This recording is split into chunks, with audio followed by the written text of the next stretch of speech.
Hello students, Callie Daniels here, and in this video we'll discuss the slope of a line. Starting with the slope formula, the slope m of the line through the points x sub 1, y sub 1, and x sub 2, y sub 2 is m equal the change in y over the change in x. That is, y sub 2 minus y sub 1 over x sub 2 minus x sub 1, where your x values, x sub 1 and x sub 2, are not equal. The slope gives the change in y for each unit change in x. Well, let's take a look at this in example 1, where we find the slope of each line described. In part A, we've got a graphed line, and we can see 2 points, P at 5, 6 and Q at 2, 1. Now, we can determine the slope in one of two ways. We might count off the slope via counting the rise over the run from Q to P, 1, 2, 3, 4, 5, rise 5, and run 3 units. So we can see very clearly that the slope is 5/3. Now, if you want to calculate the slope using the formula, we can do that as well. Okay, it's the change in y over change in x, so we'll subtract our y values. Now, it doesn't matter which order you choose, okay? We can subtract the y values in the order 6 minus 1. But once you determine an order for the y values, use the same order for the x values, 5 minus 2. That gives 5/3, which is exactly what we saw from just counting the rise over run. Now, you can subtract in the opposite order if you would like to. If you subtract your y values 1 minus 6 in that order, and then sticking with the same order for x's, 2 minus 5, notice that we obtain negative 5 over negative 3, which is positive 5/3. So it doesn't matter the order of subtraction that you choose, just make sure you're consistent with both the x values and the y values when you do that. As we take a look at some further examples here in part B, find the slope of the line through 4, negative 5, and negative 2, negative 4. I'm going to go ahead and plot both of these points. 4, negative 5.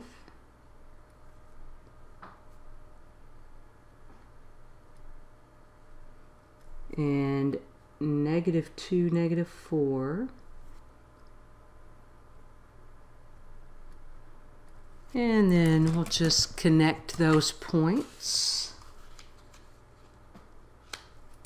And you don't have to graph, but if you're ever, confused and not sure what you should do, go ahead and graph. Okay, that might spark an idea, okay? Now, once we have this graphed, we can just count our change in y, that's a down 1,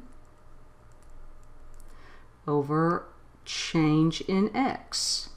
Okay, and our x values from negative 2 to positive 4, that's a run 6. So I can tell you that the slope is negative 1 over 6, and that's a negative number, negative 1/6, isn't it? Now, if you had decided, well, I want to use the slope formula to do this, you'll obtain the same quantity, okay? So as we look at our change in y over the change in x, and it doesn't matter how we start, we might call this first point our x sub 1, y sub 1 point, and then the second point the x sub 2, y sub 2 point. Okay, so if we subtract our y values, negative 4 minus negative 5 in that order,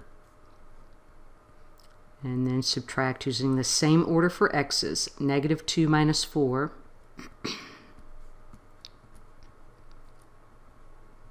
Okay, we obtain positive 1 over negative 6, but notice that that's negative 1/6, which is the same thing that we got when we just counted the slope. Another thing to just mention here briefly when you're counting the slope, doesn't matter which point you start with. Okay, previously we started at the point negative 2, negative 4, but if you happen to start over here at 4, negative 5, and you say, hey, rise 1, and then back -6. So rise 1 and back 6. So movements horizontally backward, you would apply a negative number. You still obtain the slope 1 over -6 or -1/6. It's hard to go wrong as long as you are consistent with your subtraction. Well, let's look at part C. Find the slope of the line through 1, -3, and 4, -3. And I can see that these 2 points are going to lie on a horizontal line because they both have the same y value. So let's just make a note that this is a horizontal line.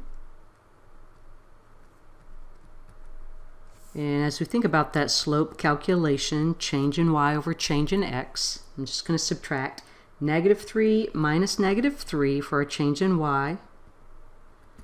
Same order for the x's, 1 minus 4. Well, notice in the numerator we get 0, don't we? And 0 divided by any non-zero number, like -3, is 0. And we can look at this line and see that it doesn't slant upward or downward. The slope of every horizontal line is 0. And lastly, here in part D, as we find the slope of the line through -2, 1, and -2, -4, we can see that this line is a vertical line. It's a vertical line because it has, each of those points has the same x value of -2. So let's go ahead and tell ourselves that this is a vertical line. And as we calculate the change in y over change in x, starting with either point, I'm going to start here with our change in y. 1 minus -4.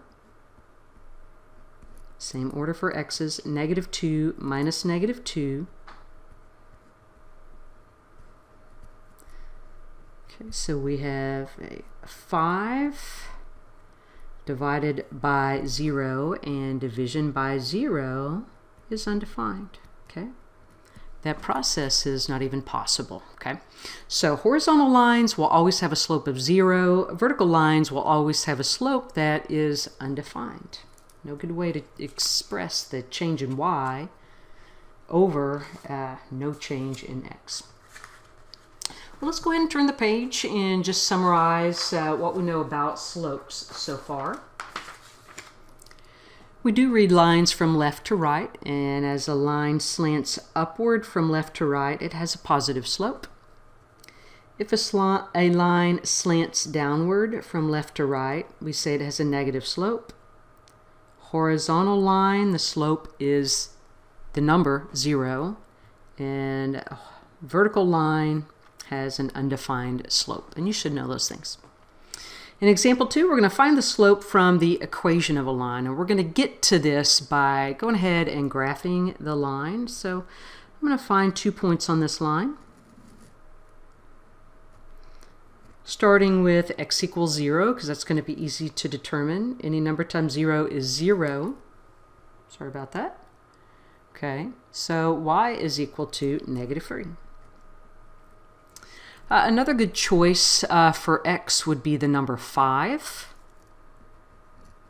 because -3/5 times 5, then -3, okay, 3/5 times 5, those 5s are going to divide out. 5 divides in itself 1 time.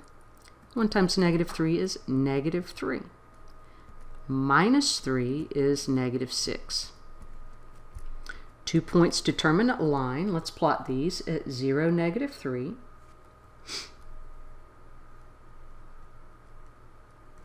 And 5, -6.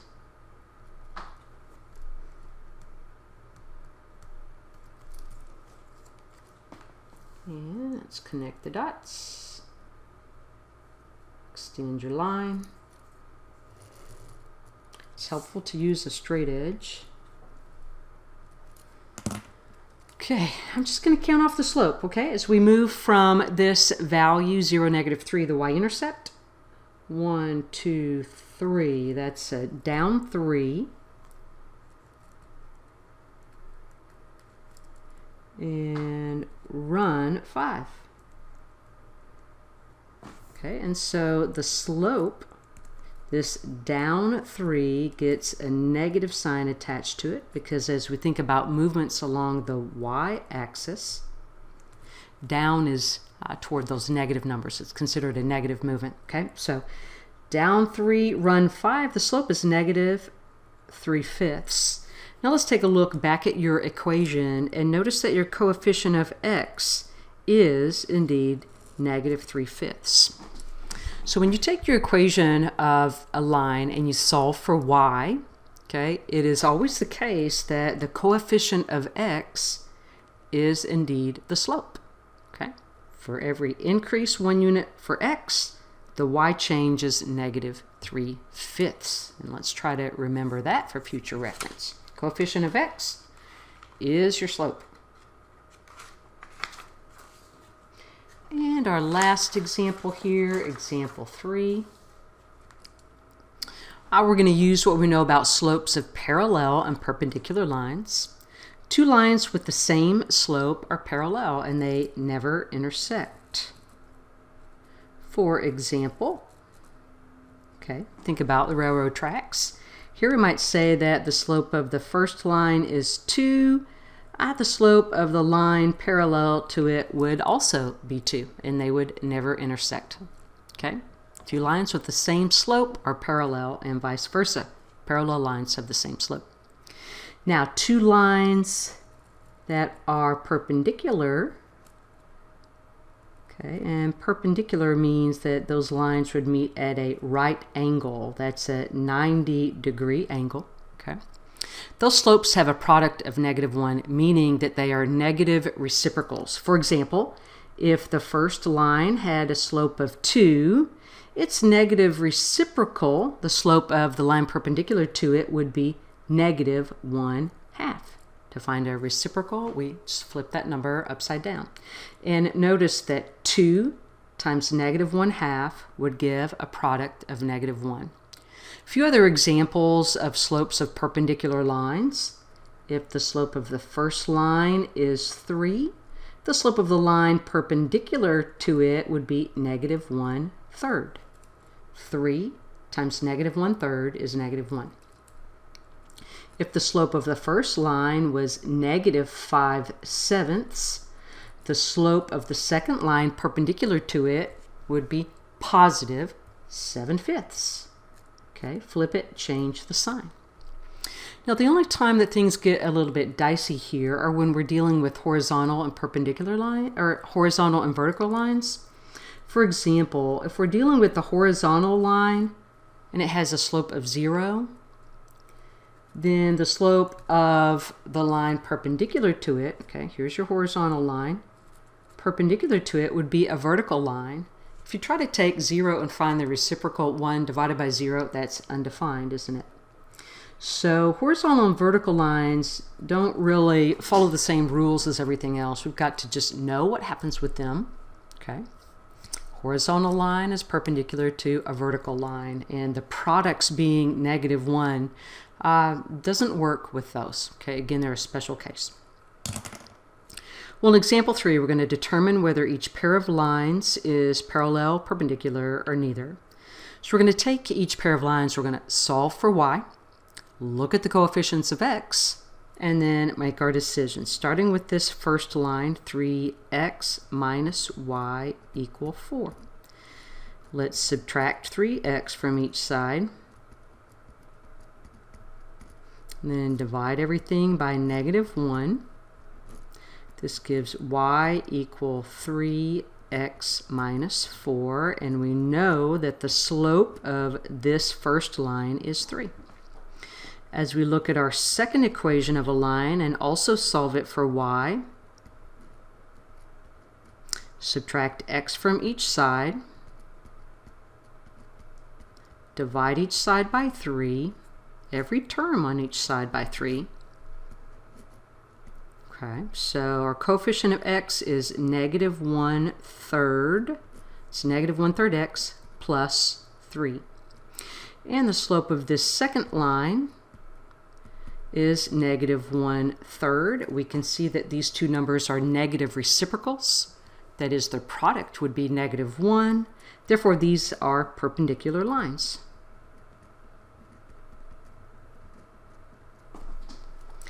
In our second case here, okay, solving each equation for y.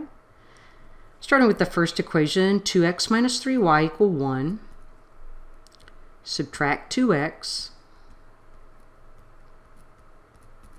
Divide each side, every term, by negative 3.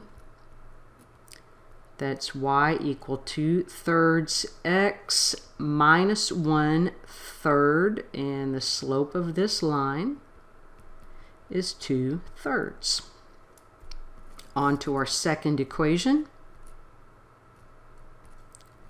We'll solve it for y as well. Subtract 4x. Divide each side by 6, every term. We've got y is negative 4/6 x plus 5/6. Negative 4/6 is going to reduce to negative 2/3. And we can see that the slope of this line is negative 2/3. Now be careful here and don't be deceived, okay? One slope is positive 2/3, the other is negative 2/3. Those aren't negative reciprocals, as was the case in our first problem over here. And those slopes are not the same. So these are neither parallel nor perpendicular lines. Now our last case, this is nice because the variable y is already solved for. And we can see that the slope of each of these lines is 8. The slope of the first line is 8, and that's the same as the slope of the second line. Okay, so these are parallel lines. And that wraps up this section lecture video on slope. Students, remember to show up, work hard, stay positive.